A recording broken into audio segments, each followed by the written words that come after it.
Welcome to Dorman Products Ignition Cylinder Installation video. Before you begin, this installation is considered to be an easy repair by our technicians. This installation will take approximately 20 minutes to complete. Begin by disconnecting the negative battery cable. Next, rotate the lock cylinder to the run position. Insert a small screwdriver into the access hole beneath the lock cylinder. Depress the retaining pin and pull the lock cylinder from the column. To install the new lock cylinder, rotate it to the run position and push it fully into the port. Rotate the new lock cylinder through all positions to ensure proper function.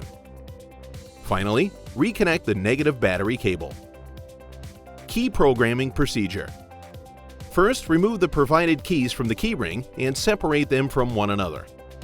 Plug the programmer into the OBD2 port underneath the dash. It will beep once. Insert the non-transponder key into the new lock cylinder and hold the original key next to it in this orientation.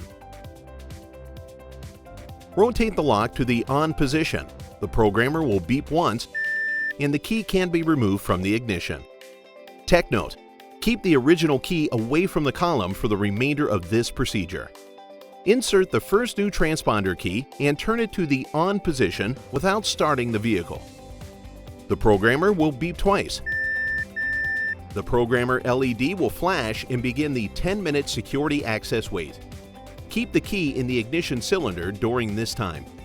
After 10 minutes, the programmer will beep twice, signaling that security access has been attained. Without removing the key, cycle the ignition from off to on without starting the vehicle. The programmer will beep twice, and the first transponder key can be removed. Then, insert the second transponder key and turn it to the on position without starting the vehicle. The programmer will beep 3 times when programming is complete. Both transponder keys are now programmed. The non-transponder key can be discarded.